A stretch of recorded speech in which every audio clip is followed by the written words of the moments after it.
What's up, everybody? Welcome to Podcast Now. I'm Alex, and in this video, I want to talk about how well Life is Strange Double Exposure may or may not have sold. I was kind of waiting to do a video like this because I thought, okay, well, we might get something, right? And that's something that we actually have to talk about in this video, kind of the lack of things, the lack of, them coming out and saying, hey, it sold 500,000, hey, it sold 1,000,000. Now, to be fair, actually, as time has gone on, like more and more publishers really just don't say it. I mean, it depends on which one you're talking about. Actually, if you are talking about Square Enix, which we are for Double Exposure, when it comes to the Final Fantasies of the world, when it comes to even Kingdom Hearts, they've been pretty reluctant as time has gone on to give those figures.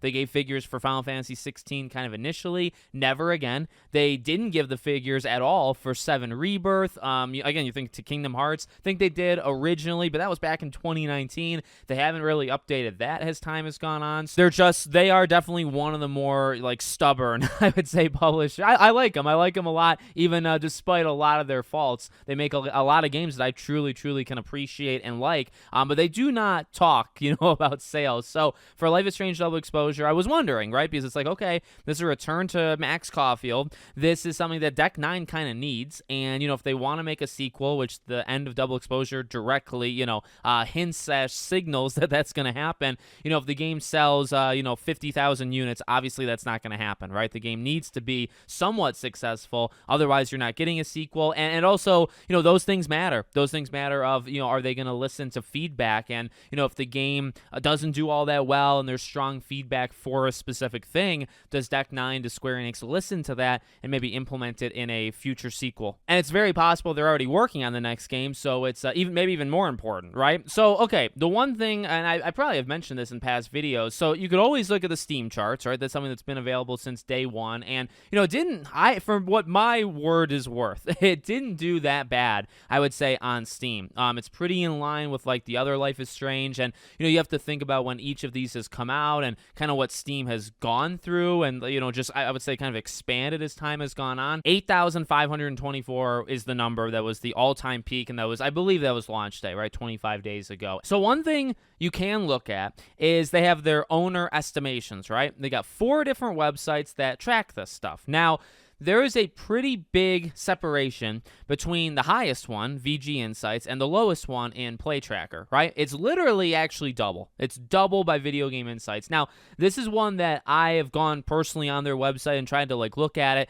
They claim that they're pretty accurate. I think they claim they're within 15% range. So pretty good. In fact, it's impossible from what they say to be as wrong as they could be if that bottom one was right? Like if it actually only did 66,000 and they say it did 133,000, that is far beyond what they claim is their margin of error. So, I mean, if you want to say 100,000, if you want to say 110, if you want to say 150, that would actually still qualify too. Maybe it's too low. But you have all of them, 66, 84, 122, and 133. Now, this is just on Steam, and I believe it's based on some sort of ratio of reviews and other kind of deeper things like relationships actually with publishers and stuff. Is all stuff that they claim to know, right? Kind of behind the scenes. So, okay, well, that's one thing to look at. The other thing that actually did just come out, I believe yesterday, and I've talked about it when it comes to Dragon Ball or Silent Hill was an interesting one. So NPD, which is now Circana,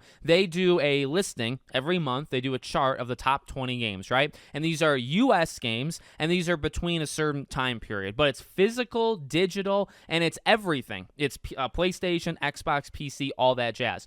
So they put it out, and, like I said, Dragon Ball was pretty high, number 2. Silent Hill was number 3. Metaphor was 5. Dragon Age was 6. Now, Dragon Age came out the final day of October, right? Now, it did go till November 2nd, so it gave Dragon Age actually a couple days, not just day one. Now, Life is Strange was also a game, right, that I believe both the early access, when you paid extra money, or just the regular launch of the game. Right now, the regular launch was at the very end of the month, very close to Dragon Age, I believe, the 29th. So that was at the very end, but it did also have up until November 2nd to be, categorized in this list. And it was behind things like Astrobot that really fell, right? It was number 2 the month before, but fell to 15, NHL 25, Hogwarts Legacy, Legend of Zelda, etc., etc. So, look, 18, in my opinion, like, and I probably had said this leading into it, I never expected this game to be very high on that list. Now, the one thing people are saying, or, kind of going back to,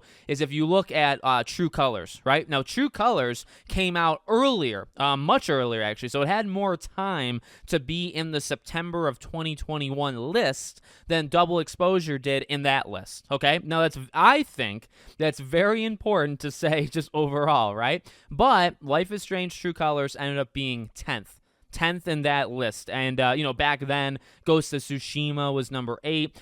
Miles Morales was number 9. It was number 10. Mario Kart, you had Sonic Colors, Minecraft. Very different. Mortal Kombat 11 was the 20th game. So, a different era, even though it was only actually 3 years ago. Well, that's the end of the actual, charts and any kind of data. Going back to the Steam thing, if it did about 150,000 maybe on Steam, as time goes on, I think PlayStation would probably be the most popular platform just in terms of money and in terms of copies sold for Life is Strange. That's just my speculation. Now, I don't know if it would be all that much, right? So, my own kind of thoughts here would be if Steam is like 150, maybe you do a little bit more than that for PlayStation. Maybe you do 200, 250, 300,000, somewhere in that range. Xbox, you give it another, 50, 100,000, whatever you want to do. You're probably up to 500,000.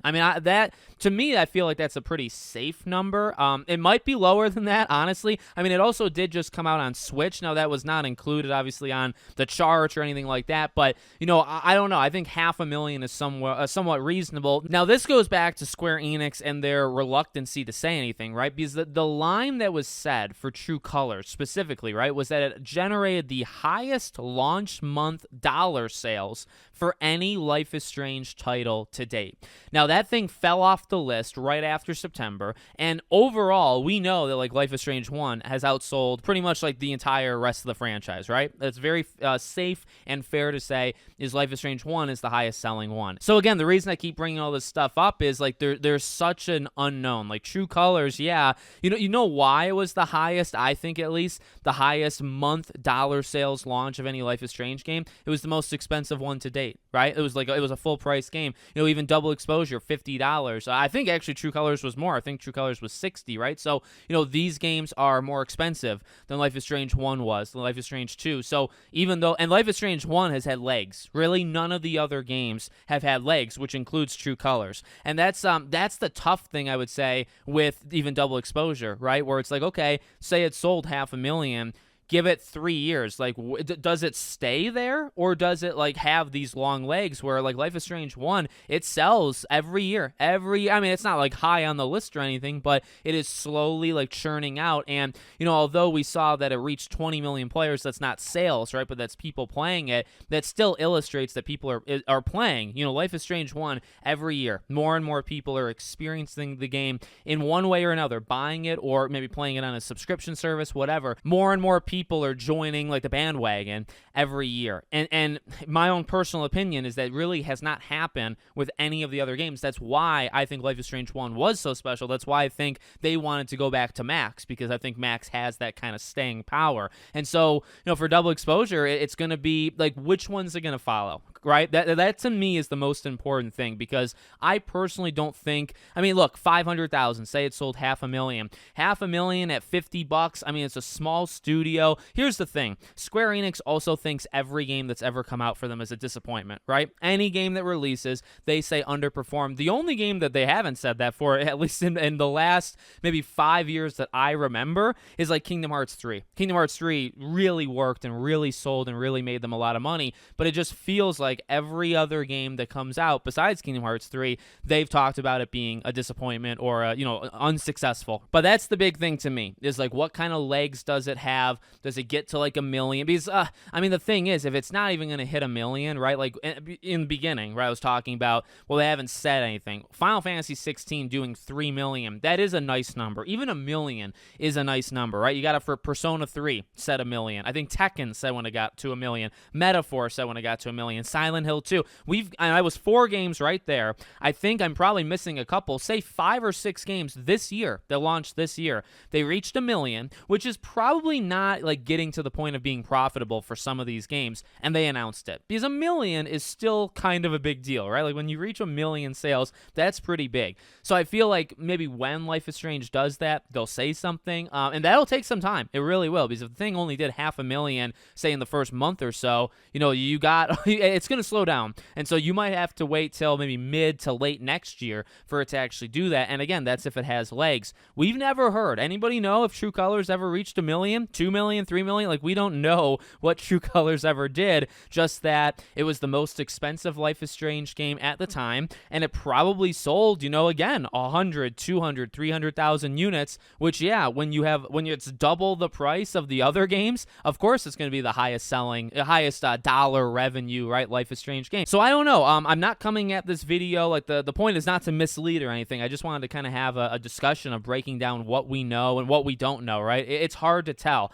Was the game successful or not? Did it sell well or did it not? The answer, I think, like, point blank is I don't know, right? I don't really think anybody knows. I would say the only way you will know if this was successful is if you actually get another game from Deck 9 with Max. And it's like, nothing really goes wrong. There's not like significant delays. And I mean, like, so say right now they're working on it and it comes out 3 years from now. If something happens to it, like in the next year, and we hear that there was major turnover at Deck 9 and, the game's been delayed, whatever the game they're working on, and then the next game maybe doesn't even have Max in it. It's a Life is Strange game, but without her. I'm not saying that's necessarily a terrible thing, but I think that would signify that they saw something wrong with the last game. So yeah, I honestly believe that's how you'll know. If there's a major problem with Deck 9, if they have to lay off people, then it might be because they lose the Life is Strange license, right? Like, all of these things, I think, would be indicators that it didn't work. If they're just because it sounds like they are. From everything they say, it sounds like behind the scenes, they're already working on the next game. They feel uber confident that they're making a Life is Strange Double Exposure 2 with Max back, right? Like, that, from everything they've said in interviews from launch, that's what it sounds like. If that's true, it's either Square Enix got too ahead of themselves like a year ago or half a year ago, or they're fine with what happened. They might not be thrilled with it, but whatever, keep on churning these games out and make the next game, right? And I mean, that very well could be actually what is happening. So let me know what you guys think in the comments. Make sure, as always, you're subscribed to the channel, bell icon turned on, and I hope to see you all on the next one.